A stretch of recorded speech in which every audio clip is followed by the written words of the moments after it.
Hello everyone, welcome to Crystal IQ Knowledge. इस video में हम पढ़ेंगे class 12 politics in India since independence का चैप्टर 6 है ये।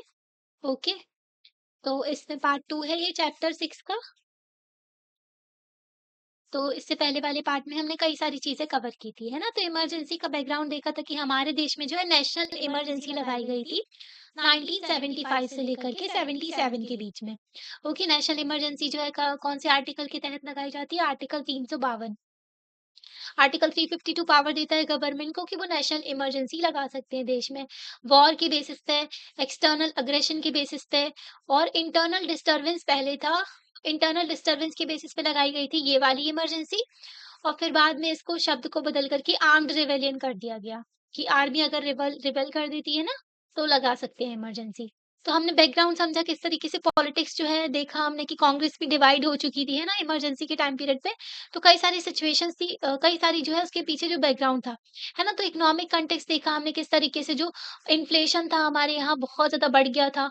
ओके, महँगाई बढ़ गई थी क्योंकि ना फूड के प्राइसेस बढ़ गए थे एक तो, ठीक है, खाने के जो अनाज था उसके प्राइसेस बहुत ज़्यादा बढ़ गए थे।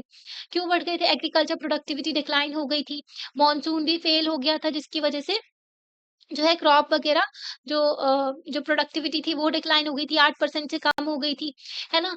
तो ये मेजर रीज़न था।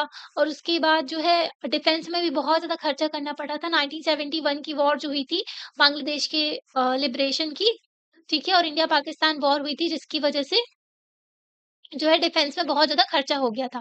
80 लाख लोग जो हमारे देश में एंटर हो गए थे, तो वो सब सिचुएशन को भी मैनेज करना। तो ऐसी सिचुएशन में ना क्या हो रहा था, नक्सलाइट का भी ग्रो हो गया था, ठीक है? नक्सलिज़्म हमने आपको समझाया था, ठीक है? तो गुजरात एंड बिहार में बहुत ज़्यादा प्रोटेस्ट होने लगे थे। इतने प्रोटेस्ट बढ़ गए थे गुजरात में, तो स्टूडेंट्स ने ऐसा प्रोटेस्ट किया जिसकी वजह से वहाँ पर जो है दोबारा से इलेक्शन कंडक्ट करवाए गए थे और कांग्रेस हार गई थी, ठीक है? फिर बिहार में प्रोटेस्ट जो है शुरू किया स्टूडेंट्स ने 1974 में। फूड स्कैर्सिटी, खाने की अनाज की कमी थी, बहुत ज़्यादा प्राइस बढ़ रहे थे, ओके। और जो अनएम्प्लॉयमेंट थी, बेरोज़गारी थी, करप्शन बहुत ज़्यादा था, ठीक है। तो जयप्रकाश नारायण की लीडरशिप में जो है ये प्रोटेस्ट चालू किया गया था। तो ये मेन लीडर्स थे। तो लोग जो है जयप्रकाश नारायण को एक इंदिरा गांधी के अपोजिट अल्टरनेटिव की तरह देख रहे थे कि ये नहीं तो ये आ सकती हैं। ओके, तो बहुत ज़्यादा सिचुएशन खराब हो रही थी। रेलवे ने भी स्ट्राइक कर दी कि रेलवे की गवर्नमेंट सॉरी जो रेलवे के सारे एम्प्लॉइज़ थे, उन्होंने स्ट्राइक कर दी थी। 1 हफ्ते तक रेलवे बंद रही थी देश में। आप सोचो इतनी बड़ी रेल जो है हमारी, जो जिसमें बहुत सारे लोग ट्रैवल करते हैं, बहुत सारा गुड्स का ट्रांसपोर्ट होता है इधर से उधर पूरे देश में, तो वो सब रुक गया था। फिर उसके बाद में जो एम्प्लॉइज़ थे, वर्कर्स थे, उन्होंने भी जो है स्ट्राइक वगैरह कर दी थी। फिर जुडिशरी के साथ जो कॉन्फ्लिक्ट था, वो भी हमने समझा किस तरीके से, जो एएन रे जो थे, उनको चीफ जस्टिस बना दिया गया था सुपरसीड करके, जो 3 पहले के सीनियर मोस्ट जज थे। चीफ जस्टिस ऑफ इंडिया उस इंसान को बनाया जाता है जो कि सुप्रीम कोर्ट में सबसे सीनियर जज होते हैं, ठीक है? तो इनको इसमें ऑलरेडी 3 सीनियर जज थे, तो उनसे छोटे एक जज को जो है एएन रे बना दिया गया, सॉरी क्या बोल रहे हैं, जो चीफ जस्टिस बना दिया गया था, ओके? तो हमने ये भी देखा था। और 1973 में जो जजमेंट दिया था सुप्रीम कोर्ट का, ठीक है? केशवानंद भारती केस में, डॉक्ट्राइन ऑफ बेसिक स्ट्रक्चर, वो भी आपको समझाया था।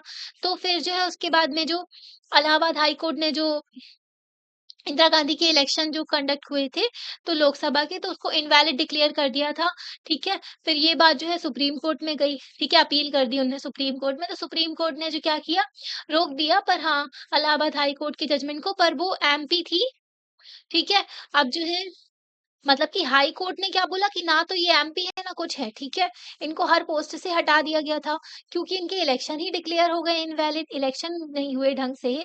तो फिर ये इनके ऊपर चार्जेस लगाए गए थे जो राज नरेन ने, कि इन्होंने क्या किया, गवर्नमेंट सर्वेंट्स को यूज़ किया है इलेक्शन कैंपेनिंग में, जो कि नहीं कर सकते हैं। तो इनको हाई कोर्ट ने बोला कि ये जो है ना तो एमपी रहेंगी, अब एमपी नहीं है तो प्राइम मिनिस्टर भी नहीं रह सकती उस पोस्ट में, ठीक है? तो सुप्रीम कोर्ट ने इनको एमपी रहने दिया था। पर हाँ, ये जो है इनकी अपील जो है पार्शियल, इन्होंने जो इसको मतलब इनको थोड़ा पार्शियल स्टे लगा दिया था हाई कोर्ट के ऑर्डर पे। एमपी तो थी पर इनको जो है लोकसभा की प्रोसीडिंग वगैरह में पार्ट नहीं ले सकती थी। तो उन्होंने रिस्पॉन्स क्या दिया फिर जो है 25 जून 1975 को जो है हमारे यहाँ पर जो डिमॉन्स्ट्रेशन कर रहे थे जेपी नारायण, तो बहुत ज़्यादा टकराव देखने को मिल रहा था। उनको लग रहा था इंदिरा गांधी को कि ये मेरे अगेंस्ट सारा प्रोटेस्ट हो रहे हैं, मतलब पर्सनली ले रही थी फिर वो, ठीक है? तो रिस्पॉन्स निकल के आया, 25 जून को जो है इमरजेंसी लगा दी गई देश में। ठीक है? ताकि सिचुएशन ढंग से कर सकें, कंट्रोल कर सकें, है ना? तो ये भी हमने समझा था किस तरीके से चीज़ें चल रही थी हमारे देश में। टाइम्स ऑफ इंडिया थी, देखो स्टेट ऑफ इमरजेंसी डिक्लेयर्ड, ठीक है? कई सारे लीडर्स थे अपोज़िशन के, उनको अरेस्ट कर लिया गया था, सबको जेल में डाल दिया गया था। फ्रीडम ऑफ प्रेस जो था, जो न्यूज़पेपर में आपको आज़ादी होती है कि आप कोई भी आर्टिकल छाप सकते हो, गवर्नमेंट के खिलाफ भी कुछ बोल सकते हो, तो वो सारी आज़ादी भी छीन ली गई थी। कॉन्सिक्वेंसेस देखने को मिले थे, जो कि कई सारी ऑर्गनाइज़ेशन थी, उन सबको जो है बैन कर दिया था। बहुत सारे अपोज़िशन के लोग थे, उन सबको जेल में डाल दिया गया था। फंडामेंटल राइट्स सारे खत्म कर दिए गए थे उस टाइम पर, जो है कोई भी इंसान के पास में कोई भी फंडामेंटल राइट थे, इवन वो सुप्रीम कोर्ट भी नहीं जा सकते थे या फिर हाई कोर्ट भी नहीं जा सकते थे अपील लेकर के। ठीक है? तो उनके फंडामेंटल राइट्स तो भई सारे ही हटा दिए थे। ठीक है? तो ये सारी चीज़ें हमने समझी थी। तो हमें अब लेसन से पढ़ना था। ओके? तो इमरजेंसी जो थी, तो सामने लेकर के आ गई थी इंडिया की वीकनेस क्या है और स्ट्रेंथ क्या है इंडिया की डेमोक्रेसी की। ठीक है? इंडिया की डेमोक्रेसी की क्या-क्या जो वीकनेसेस हैं और क्या-क्या ताकत है, वो सारी चीज़ें सामने आ गई थी। कई सारे ऑब्जर्वर्स थे जो कि सोच रहे थे कि इंडिया जो है अब एक डेमोक्रेटिक कंट्री नहीं रहेगा। इमरजेंसी के दौरान अब डेमोक्रेसी कैसे रहेगी, है ना? तो डेमोक्रेटिक कंट्री नहीं रहेगा। ठीक है? नॉर्मल जो डेमोक्रेटिक फंक्शनिंग होती थी ना, वो जो है, तो मतलब कि जो लोग सोच रहे थे कि इंडिया डेमोक्रेसी नहीं रहेगा, बाद में जो है नॉर्मल डेमोक्रेटिक फंक्शनिंग रिस्टोर कर दी गई थी, है ना? थोड़े टाइम के बाद में।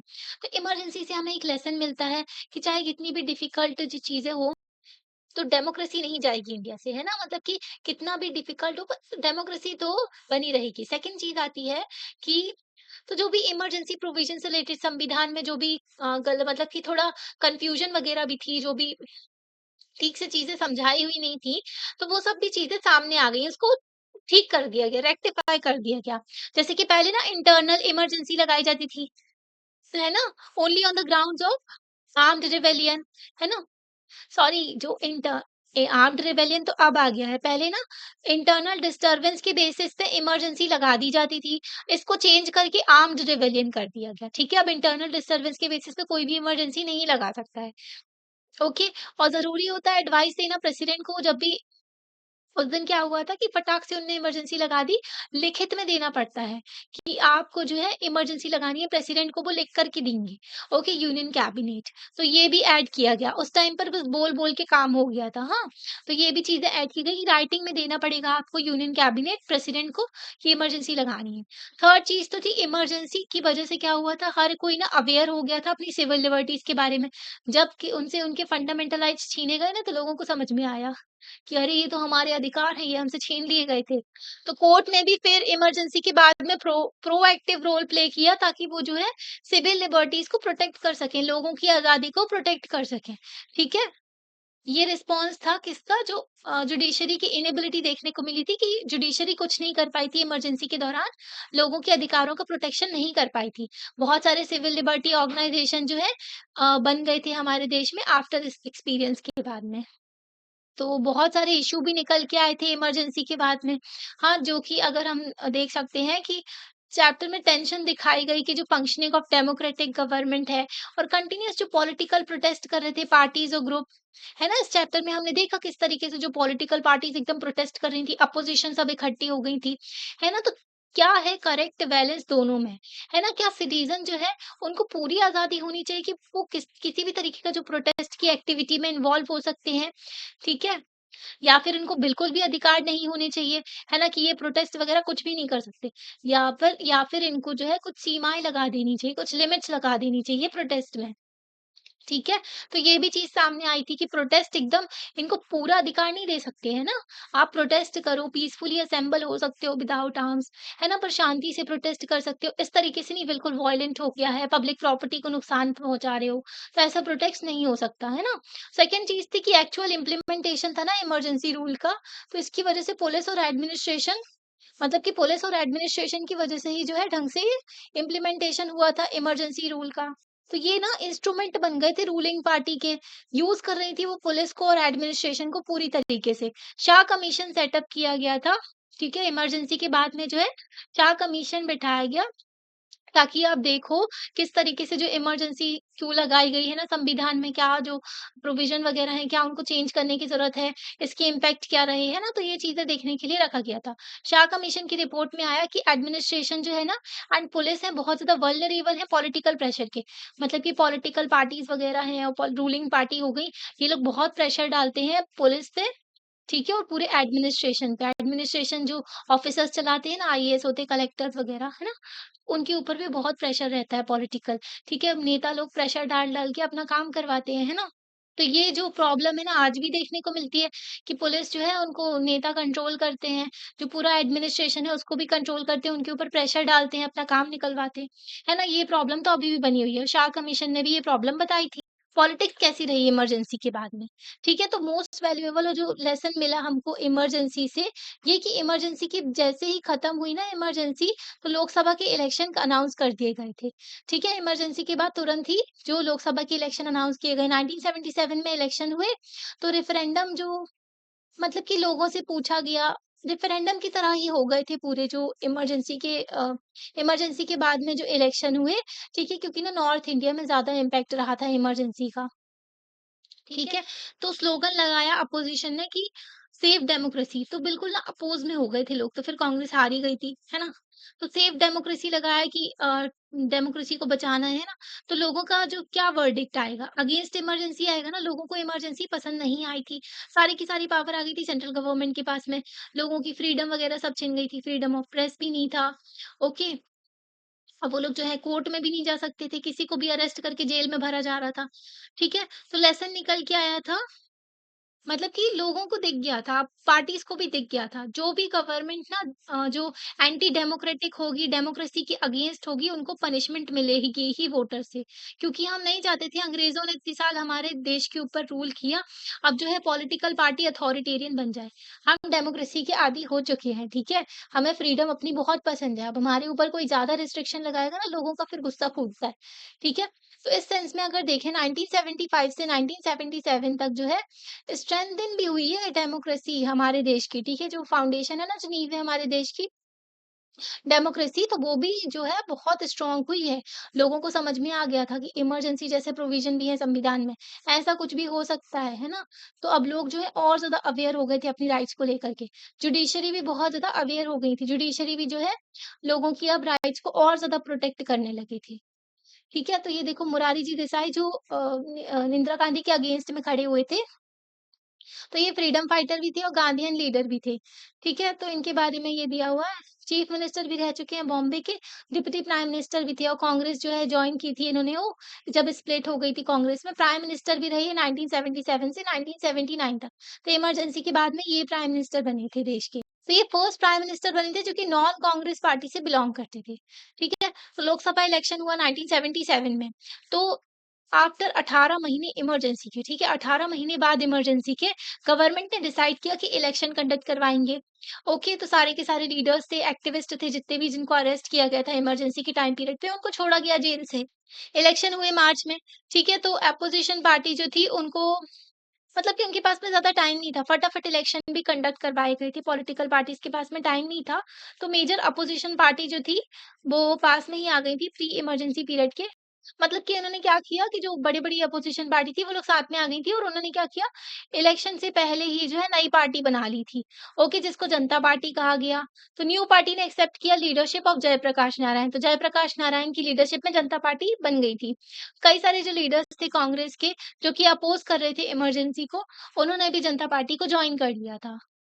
ओके, तो अब देखो जो कई सारे जो कांग्रेस के लीडर्स थे, वो भी सामने आए और उन्होंने दूसरी पार्टी बना ली अपनी लीडरशिप ऑफ जगजीवन राम।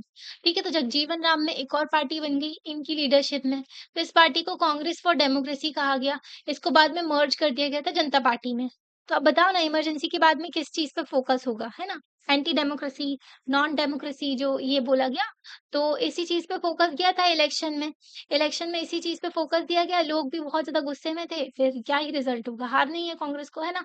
तो कई सारे जो फिर उसके बाद में तो बहुत सारे लोगों को अरेस्ट भी किया था कांग्रेस ने, ओके मतलब उनकी पार्टी थी ना जो गवर्नमेंट में, तो बहुत सारे लोग जो अरेस्ट हुए थे, प्रेस पे सेंसरशिप लगा दी गई थी, लोगों की आज़ादी छीन ली गई थी, लोगों का ओपिनियन अगेंस्ट हो गया था कांग्रेस के, ठीक है? अब वो नहीं चाहते थे कि ये जीते। तो जयप्रकाश नारायण जी थे, बहुत ही पॉपुलर सिंबल देखने को मिला था रिस्टोरेशन ऑफ डेमोक्रेसी। तो ये नारा लगा रहे थे ना, हम रिस्टोर करेंगे डेमोक्रेसी को, वापस लेकर के आएँगे, देश को पहले जैसा लेकर के चलेंगे, है ना? अच्छा बनाएँगे और तो फॉर्मेशन किया गया था जनता पार्टी का, ठीक है? कि नॉन कांग्रेस वोट्स भी इनको मतलब कि जो नॉन कांग्रेस वोट है, जो कांग्रेस को वोट नहीं करते, वो भी डिवाइड ना हो, सारे के सारे इन्हीं को मिल जाएँगे। तो सारी की सारी कोalition जो थी इकट्ठी होके जनता पार्टी बन गई थी। ओके, तो टफ हो गया था कांग्रेस के लिए इस बार इलेक्शन, ठीक है? तो फिर फाइनल रिजल्ट आया तो सभी लोग सरप्राइज़ हो गए थे, क्योंकि फर्स्ट टाइम इंडिपेंडेंस के बाद में कांग्रेस पार्टी डिफीट हो गई थी लोकसभा में। लोकसभा में अभी तक हारी नहीं थी कांग्रेस, ठीक है? तो ये जो है स्टेट लेवल पे हार चुके थे। पहली बार जो है लोकसभा में भी हार गए। कांग्रेस जो है ओनली 154 सीट्स मिली थी लोकसभा में इसको, ठीक है? पॉपुलर वोट्स जो हैं सिर्फ़ 35% से भी कम मिले थे इनको, ठीक है? तो मतलब इनके वोट्स भी बहुत ज़्यादा कम हो गए थे, सीट्स भी कम हो गई थी। जनता पार्टी जो थी और उनकी अलायंस थी उनकी 330 जो सीट्स थी वो जीते थे लोकसभा की। 542 सीट्स थी उसमें से 154 जो है कांग्रेस लेकर के चले गए थे, 330 जो है जनता पार्टी के में और उनकी जो अलायंस थी उनको मिल गई थी। तो जिसकी मेजॉरिटी होती है ना, वही जो है गवर्नमेंट बनाते हैं लोकसभा में, ठीक है? मतलब फिर देश को वही चलाते हैं, आगे लेकर के चलते हैं। जनता पार्टी को 295 सीट मिली थी, उसके साथ जो है बाकी लोगों को भी मिल गई थी, उनके जो साथ में जो पार्टीज़ चलती हैं, है ना? तो उनकी क्लियर मेजॉरिटी देखने को मिली थी कि हाँ, इनकी मेजॉरिटी है, तो ये बना सकते हैं अपना जो आगे लेकर के चल सकते हैं, है ना? गवर्नमेंट को। तो कांग्रेस जो है बिल्कुल हार गई थी, बिहार में भी, उत्तर प्रदेश में भी, दिल्ली में भी, हरियाणा में, पंजाब में, है ना? और ये जो है 1 सीट बस जीती थी राजस्थान में, ठीक है? मध्य प्रदेश में और इंदिरा गांधी जो है उनको डिफीट हो गई थी रायबरेली से। मतलब कि हर एक इंसान होता है ना पहले वो जो क्या करता है जो कैंडिडेट होता है, वो एमपी चूज़ किया जाता है ना? फिर एमपी बनने के बाद में जो है उनके जो ग्रुप वाले डिसाइड करते हैं, जो भी जीत जाते हैं वो लोग सारे एमपीज़ कि ये हमारे प्राइम मिनिस्टर बन सकते हैं। उनको सपोर्ट मिलता है जब पार्टी का तब वो बनते हैं, हुँ? तो इंदिरा गांधी भी रायबरेली से हार गई थी, एमपी की सीट हारी थी ये, ठीक है? अब एमपी नहीं रहेंगी तो प्राइम मिनिस्टर भी नहीं रह सकती ना। तो संजय गांधी जो इनके बेटे थे वो भी हार गए थे अमेठी से, ठीक है? तो अभी आप मैप देखोगे तो उसमें आपको इलेक्शन का रिजल्ट दिख जाएगा, ठीक है? ये देखो, तो इंडियन नेशनल कांग्रेस जो है देखो कश्मीर में चल गई थी इनकी, ओके क्योंकि यहाँ पर भी ज़्यादा इमरजेंसी का इम्पैक्ट देखने को मिला नहीं था, साउथ में भी नहीं देखने को मिला था, नॉर्थ में बहुत ज़्यादा हो गया था, ठीक है? नॉर्थ नॉर्थ इंडियन स्टेट बहुत परेशान हो गए थे, ठीक है? इमरजेंसी की वजह से और यहाँ पर देखो दूसरी अदर्स पार्टी जो है यहाँ-यहाँ थी ब्लू वाली, ठीक है? तो ये देखने को मिला। तो आप पूरे मैप को देखोगे तो आपको समझ में आएगा कि कांग्रेस जो है पूरे देश में इलेक्शन नहीं हारे थे, ठीक है? इनकी कई सारी सीट्स भी थी महाराष्ट्र में, गुजरात में, उड़ीसा में, ठीक है? और सदर्न स्टेट में भी अच्छे खासे इनकी सीट्स थी। तो कई सारे रीज़न थे इसके, ठीक है? अगर आप शुरू से देखो तो जो इम्पैक्ट था ना इमरजेंसी का, इक्वली फेल्ट नहीं हुआ था सारे स्टेट में। ओके, कई स्टेट जो थे बहुत ज़्यादा परेशान हो गए थे इमरजेंसी की वज़ह से, कई स्टेट को उतना फ़र्क नहीं पड़ा था। तो इमरजेंसी की वज़ह से क्या कर रहे थे, लोगों को डिस्प्लेस कर रहे थे, इधर से उधर शिफ्ट कर रहे हैं, ओके, और रिलोकेट कर रहे हैं, है ना? और फोर्स स्टरलाइज़ेशन कर दिया गया था, नसबंदी सुना है आपने, है ना? तो वही कर दिया गया था, लोगों को पकड़-पकड़ के जो करा जा रहा था ये नॉर्थर्न स्टेट में। पर अगर आप ये सारी चीज़ें देखो ना नॉर्दर्न स्टेट में बहुत ज़्यादा प्रॉब्लम देखने को मिली थी। ठीक है? नॉर्थ इंडिया में ना एक्सपीरियंस किया था लॉन्ग टर्म चेंजेस देखने को मिले पॉलिटिकल कॉम्पिटिशन में। ओके? तो मिडल कास्ट जो थी फ्रॉम नॉर्थ इंडिया में तो अब वो आ गई थी सामने। मतलब कि अब ये कांग्रेस से परेशान हो चुकी थी, अब जनता पार्टी बन गई थी, कई सारे लोगों की उम्मीद है ना? तो वो लोग इनको जो है वोट देने लगी थी। ओके, तो इस सेंस में देखें 1977 में सिर्फ इमरजेंसी जो 1977 के इलेक्शन थे सिर्फ इमरजेंसी से रिलेटेड नहीं थे, और भी चीज़ें देखने को मिली थी हमारे देश में, है ना? तो अब जनता गवर्नमेंट के बारे में देखते हैं। वैसे तो एडमिनिस्ट्रेशन लिखना चाहिए, गवर्नमेंट ऑफ इंडिया बस होती है। जैसे ना यूएस में जो है ट्रम्प आए तो ट्रम्प एडमिनिस्ट्रेशन लिखते हैं, ट्रम्प गवर्नमेंट नहीं लिखते। अपने देश में क्या लिखते हैं? मोदी गवर्नमेंट लिखते हैं। गवर्नमेंट ऑफ इंडिया होती है, गवर्नमेंट ऑफ यूएस होता है, ठीक है? गवर्नमेंट किसी पॉलिटिकल पार्टी की नहीं होती है। तो जनता गवर्नमेंट जो है पावर में आई थी 1977 में, ठीक है? इलेक्शन के बाद में।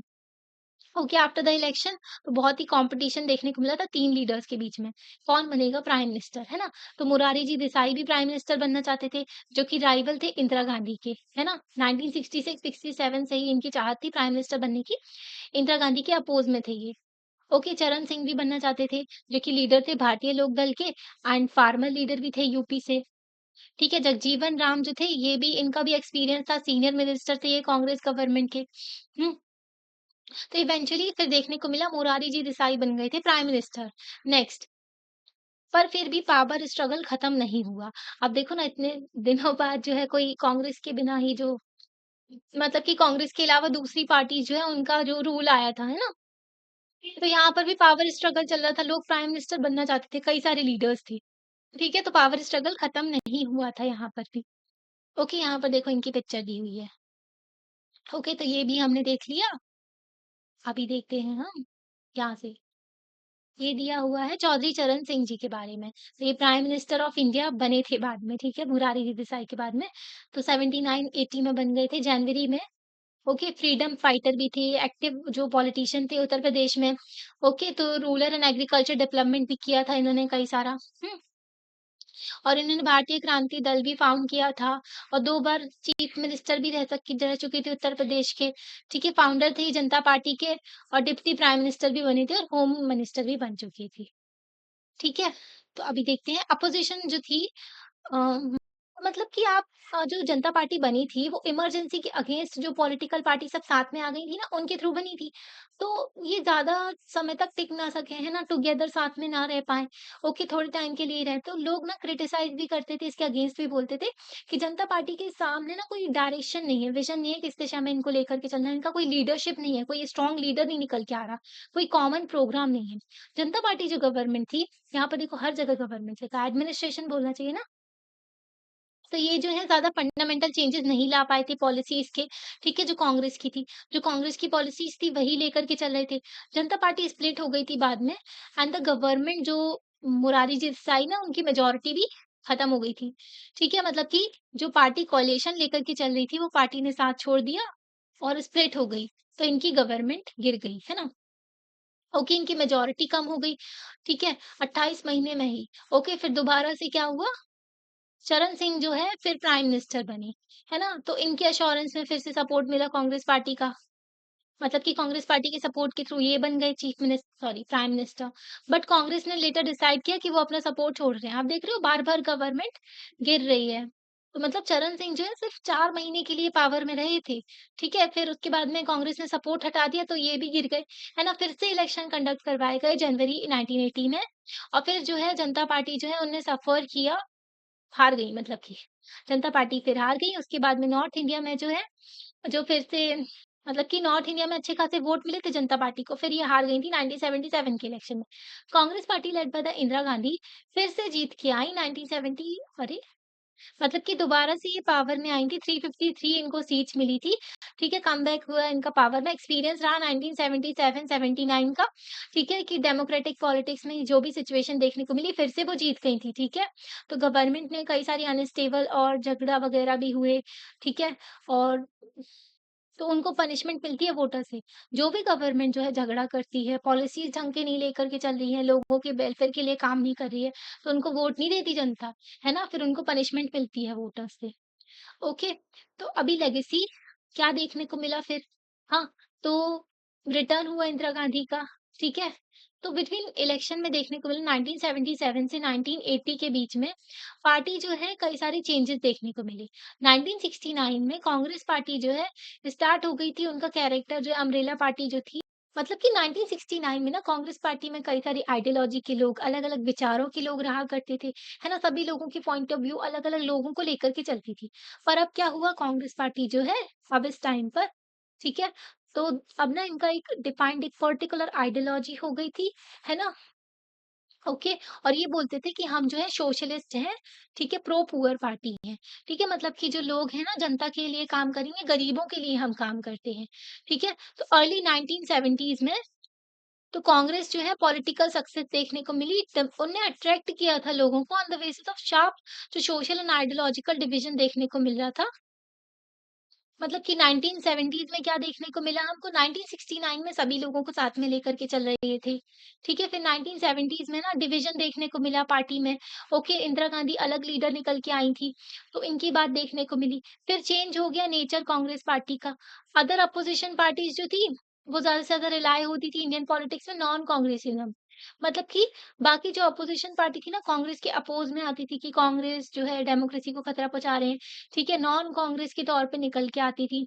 वो लोग रिलाय करते थे कि अवॉइड करें division of non Congress votes, okay? Congress के अलावा अलग-अलग पार्टीज़ को वोट मिल रहे हैं, है ना? तो जो भी नॉन कांग्रेस वोट मिल रहे हैं वो डिवाइड हो गए, है ना? तो ये सारी पार्टी साथ में आ गई। तो इन सभी को इकट्ठे कर लिए इन्होंने सबके वोट्स, तो ऐसा भी देखने को मिला था। इसी वजह से 1977 के इलेक्शन में जो है कांग्रेस पार्टी हार गई थी और बाकी सारी पार्टीज़ ने क्या किया था कोएलिशन बना लिया था। नॉन कांग्रेस वोट के थ्रू वो मेजॉरिटी जीत गए थे, ठीक है? तो अब ना वेलफेयर जो था बैकवर्ड क्लास का ये भी डोमिनेट होने लगा था 1971 की पॉलिटिक्स में, ठीक है? तो पॉलिटिक्स की बातें हैं 1977 में इलेक्शन के रिजल्ट के समझ में आ गया था कि शिफ्ट देखने को मिला था बैकवर्ड कास्ट जो है नॉर्थ इंडिया की उनका, ठीक है? तो लोकसभा इलेक्शन के बाद में ना इलेक्शन जो असेंबली इलेक्शन भी हुए स्टेट्स में 1977 में, तो नॉर्दर्न स्टेट में ना नॉन कांग्रेस गवर्नमेंट निकल के आई, ठीक है? लीडर्स जो थे बैकवर्ड क्लास के उनका इम्पोर्टेंट रोल रहा इसमें। तो इश्यू ऑफ रिजर्वेशन उठाया था अदर बैकवर्ड क्लासेस का। तो है मंडल कमीशन सेटअप किया गया था ताकि जो है ओबीसी जो है अदर बैकवर्ड क्लासेस है उनको रिजर्वेशन दिया जा सके। जो पिछड़े वर्ग है ना, जिनका डेवलपमेंट नहीं हुआ है, जो छूटे रह गए हैं, ठीक है? जिनको जो है एजुकेशन जो हो गया, एम्प्लॉयमेंट हो गया, इन सबको ये नहीं मिल रहा है, जो पीछे छूट गए हैं, तो उन लोगों को आगे लेकर के चलना तो रिजर्वेशन प्रोवाइड किया जाता, जो कि बहुत ज़्यादा कंट्रोवर्शियल बन गया था बिहार में। ठीक है? मंडल कमीशन सेटअप किया था जनता पार्टी ने ताकि जो है रिज़र्वेशन दे सकें। ओके, तो सेंट्रल लेवल पे मंडल कमीशन सेटअप किया गया। तो लास्ट चैप्टर में ना आप और जानोगे इसके बारे में role of politics and backward classes. Mandal commission की रिकमेंडेशन की वजह से जो है 27% रिज़र्वेशन दिया गया था ओबीसी को। सॉरी ओबीसी को 27% रिज़र्वेशन दिया गया था। ठीक है? तो इमरजेंसी जो है तो हम इमरजेंसी को जो है डिस्क्राइब कर सकते हैं कॉन्स्टिट्यूशनल क्राइसिस भी बोल सकते हैं, ठीक है? जिस टाइम पर बहुत ज़्यादा कॉन्स्टिट्यूशनल क्राइसिस भी देखने को मिला था क्योंकि 42nd कॉन्स्टिट्यूशनल अमेंडमेंट जो चेंजेस किए गए थे संविधान में बहुत सारे चेंजेस किए गए थे 1976 में, ठीक है? जो कि कॉन्स्टिट्यूशनल बैटल देखने को मिली थी jurisdiction of parliament and judiciary. Parliament कह रही थी कि हम संविधान में कुछ भी अमेंड कर सकते हैं और जुडिशरी कह रही थी कि भई आपकी कुछ लिमिटेशंस हैं, आप ऐसे कुछ भी अमेंड नहीं कर सकते। ठीक है? इस टाइम पर पॉलिटिकल क्राइसिस भी देखने को मिला था, अलग-अलग अपोजिशन पार्टीज़ निकल के आ रही थी, ठीक है? प्रोटेस्ट को बढ़ावा दे रही थी, ओके? और इसके साथ-साथ जो है the party the party in power मतलब कि जो पार्टी पावर में थी, उनके पास में मेजॉरिटी भी थी, फिर भी उनकी लीडरशिप जो थी उन्होंने डिसाइड किया कि सस्पेंड करेंगे डेमोक्रेटिक प्रोसेस को। मतलब कि इंदिरा गांधी के पास में मेजॉरिटी थी, फिर भी जो है इमरजेंसी लग गई थी। मतलब लगा दी गई थी इमरजेंसी। तो संविधान बनाने वालों ने ना बहुत ट्रस्ट किया था सारी की सारी पॉलिटिकल पार्टीज़ से, ठीक है? कि वो डेमोक्रेटिक नॉर्म्स को लेकर के चलेंगी, जो भी हमारे यहाँ जो रूल्स हैं ना जो डेमोक्रेसी के, वो सब आपको फॉलो करने हैं। तो इंडियन कॉन्स्टिट्यूशन मेकर्स ने बहुत सारी चीज़ों को फोकस किया था, ठीक है? तो इमरजेंसी के टाइम पर भी गवर्नमेंट ने क्या किया, एक्स्ट्राऑर्डिनरी पावर तो यूज़ की, ओके, पर उन्होंने रूल ऑफ लॉ को भी लेकर के चले थे, है ना? मतलब इतना भी कुछ नहीं हुआ था, पर हाँ, नॉर्थ इंडिया में बहुत ज़्यादा प्रॉब्लम देखने को मिली थी, ठीक है? तो एक्सपेक्टेशन मतलब कि संविधान बनाने वालों ने सोचा था इमरजेंसी हम पावर्स दे रहे हैं, पर आपको जो है इमरजेंसी पावर्स तो दिए जा रहे हैं गवर्नमेंट को, पर गवर्नमेंट के सारी पॉलिटिकल पार्टीज़ के ऊपर उन्होंने ट्रस्ट किया था कि आगे चल के ना क्या होगा कि ये लोग रूल ऑफ लॉ के तहत ही यूज़ करेंगे, जब बहुत ज़्यादा सिचुएशन खराब होगी देश में तभी ये सब यूज़ की जाएँगी ये पावर्स, है ना? तो इसकी वजह से गवर्नमेंट को बहुत सारी पावर दे दी गई थी इमरजेंसी के टाइम पीरियड पे। मतलब यूनियन गवर्नमेंट बहुत स्ट्रॉन्ग हो जाती है इमरजेंसी के टाइम पीरियड पे। ठीक है? जिसकी वजह से क्या हुआ बाद में पॉलिटिकल पार्टीज़ के इंटेंशन ठीक नहीं रहे, है ना? तो भाई इंसान ही तो है वो लोग, तो अपने फ़ायदे में काम करने लगे, तो उन्होंने ना अपनी पावर्स का गलत तरीके से यूज़ किया, है ना? पॉलिटिकल क्राइसिस ज़्यादा सीरियस था हमारे देश में कॉन्स्टिट्यूशनल क्राइसिस से।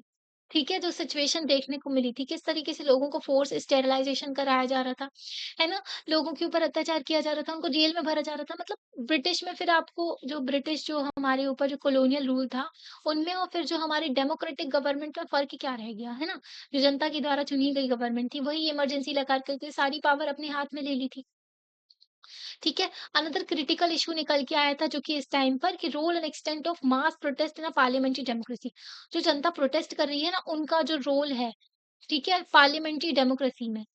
तो ये चीज़ भी निकल के आई थी। तो टेंशन देखने को मिली थी इंस्टीट्यूशन बेस्ड डेमोक्रेसी में and democracy based on spontaneous popular participation. Institution based democracy मतलब कि पार्लियामेंट हो गई, गवर्नमेंट हो गए, है ना? ये हो गई इंस्टीट्यूशन बेस्ड डेमोक्रेसी और ये क्या हो गया? पॉपुलर पार्टिसिपेशन जितना प्रोटेस्ट कर रही है गवर्नमेंट ने उनको परेशान करके रखा है इसलिए वो प्रोटेस्ट कर रही है ना। तो इस टेंशन की वजह से क्या हुआ कि पार्टी जो है मतलब कि ये टेंशन क्यों निकल के आई दोनों के बीच में? क्योंकि पार्टी जो है लोगों की जनता के एस्पिरेशंस को लेकर के नहीं चल रही है ना? लोगों के वेलफेयर के लिए काम नहीं कर रही। लोग प्रोटेस्ट क्यों कर रहे हैं? इसलिए कर रहे हैं ना गवर्नमेंट उनके वेलफेयर के लिए काम नहीं कर रही, महँगाई बहुत ज़्यादा है, अनएम्प्लॉयमेंट बढ़ती जा रही है देश में, है ना? मॉनसून फेल हो गया, फूड क्राइसिस देखने को मिल रहा है, तो इसी सिचुएशन में प्रोटेस्ट कर रहे हैं ना। नेक्स्ट चैप्टर में ना आप और ज़्यादा चीज़ें समझोगे इसके बारे में, इन टेंशन्स के बारे में और डिबेट्स वगैरह भी समझोगे रीजनल आइडेंटिटी से रिलेटेड। ओके, तो और भी ज़्यादा चीज़ें आपको समझ में आएँगी आगे के चैप्टर्स में। तो यहाँ चैप्टर हो गया कंप्लीट। तो आपको लेक्चर कैसा लगा आप लाइक करके बता सकते हो, चैनल को सब्सक्राइब भी कर सकते हो और अपने फ्रेंड्स के साथ में शेयर भी कर सकते हो। Thank you. फिर मिलते हैं नेक्स्ट चैप्टर में।